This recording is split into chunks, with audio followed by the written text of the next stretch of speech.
ఆదిలాబాద్ జిల్లా వ్యాప్తంగా వైకుంఠ ఏకాదశి పర్వదినం సందర్భంగా ఆలయాలు భక్తులతో కిటకిటలాడాయి. వేకువజాము నుంచే ఆలయాల్లో భక్తుల సందడి కనిపించింది.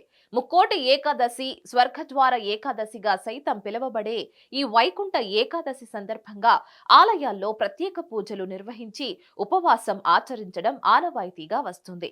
పురాణాల్లో అత్యంత విశిష్టత కలిగిన ముక్కోటి ఏకాదశి పర్వదినాన్ని పురస్కరించుకొని జిల్లా కేంద్రంలోని శ్రీ వెంకటేశ్వర స్వామి ఆలయంలో భక్తులు ప్రత్యేక పూజలు నిర్వహించారు. ఆలయాన్ని అందంగా అలంకరించిన స్వామివారి విగ్రహాలకు ప్రత్యేక పూజలు చేశారు. గోవింద నామస్మరణలతో భక్తులు స్వామివారిని దర్శించుకున్నారు. వేద పండితుల మంత్రోచ్చరణల నడుమ పూజా కార్యక్రమాలను చేపట్టగా ఉత్తర ద్వారంలో స్వామివారి దర్శనం కొరకు అధిక సంఖ్యలో భక్తులు బారులు తీరారు. ఈ సందర్భంగా మాట్లాడిన వేద పండితులు వైకుంఠ ఏకాదశి విశిష్టతను భక్తులకు వివరించారు.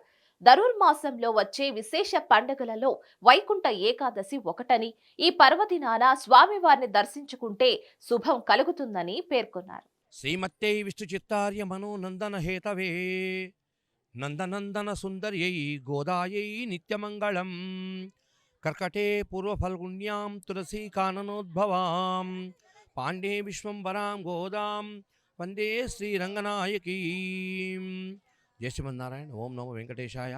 పరమ పవిత్రమైన ధనుర్మాసం అంటే ధనుసు రాశిలో సూర్యుడు ప్రవేశించి మొదలు గోదాదేవి ధనుర్మాస వ్రతాన్ని స్వామివారి మీద విశేషమైన పాటల రూపంలో ఉన్న పాశురాలను దాన్ని తిరుప్పావై అంటారు.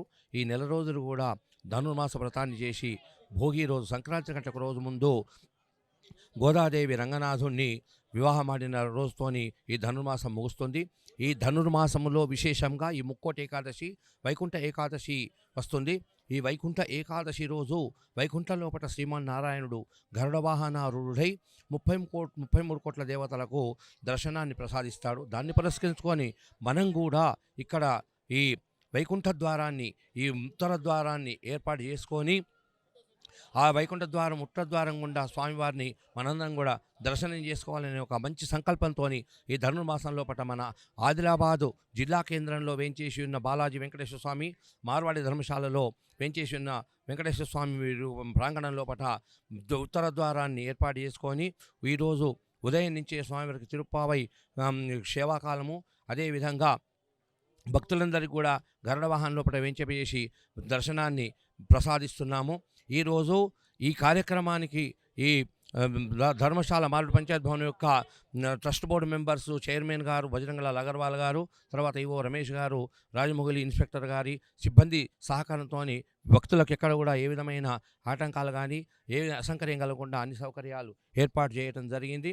ఈరోజు ఉదయం 5:30 నుండి మధ్యాహ్నం 2 గంటల వరకు, అదేవిధంగా సాయంత్రం 4 గంటల నుండి 10 గంటల వరకు కూడా స్వామివారి దర్శనం ఉంటుంది. కాబట్టి భక్తులు అత్యధిక సంఖ్యలో పాల్గొని స్వామివారి యొక్క కృప పాత్రలు కావాలని కోరుకుంటాం. జై శ్రీ గోవింద గోవింద ఏడుకొండలవాడ వెంకటరమణ గోవింద. ఇది ధనుర్మాసం ముక్కోటి ఏకాదశి ధనుర్మాసంలో వస్తుంది. ఈ ధనుర్మాసంలో ముక్కోటి ఏకాదశి అంటే 33 కోట్ల దేవతలు ఇక్కడ భూలోకానికి దిగి వస్తారట. అందుకోసం ఉత్తర ద్వార దర్శనం పెడతారు. ఈరోజు మనం ఏ సంకల్పం చేసినా ఏమనుకున్నా మనకు ప్రాప్తిస్తుంది. భగవంతుని వెంకటేశ్వర స్వామి శ్రీనివాసుని అనుగ్రహం కూడా ఉంటుంది.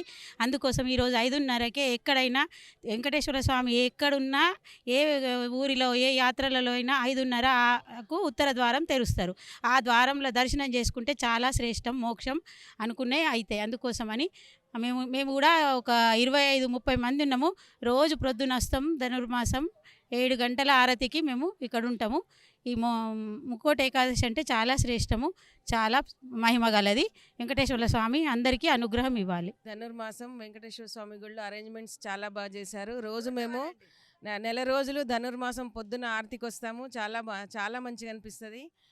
ఇవాళ దర్శనం చేసుకుంటే అందరికీ మోక్షము ప్రాప్తి కలుగుతుందని నమ్మకము. ఒక వెంకటేశ్వర స్వామి కాదు, అన్ని ఏ దేవుళ్ళు అయినా సరే, రామాలయము, నరసింహస్వామి అన్ని గుళ్ళల్లో ఇవాళ ఉత్తర ద్వార దర్శనం అవుతుంది. అందరికీ భగవంతుని ఆశీస్సులు ఉండాలని కోరుకుంటున్నాను. మరిన్ని అప్డేట్స్ కోసం please like, share and subscribe to hit TV.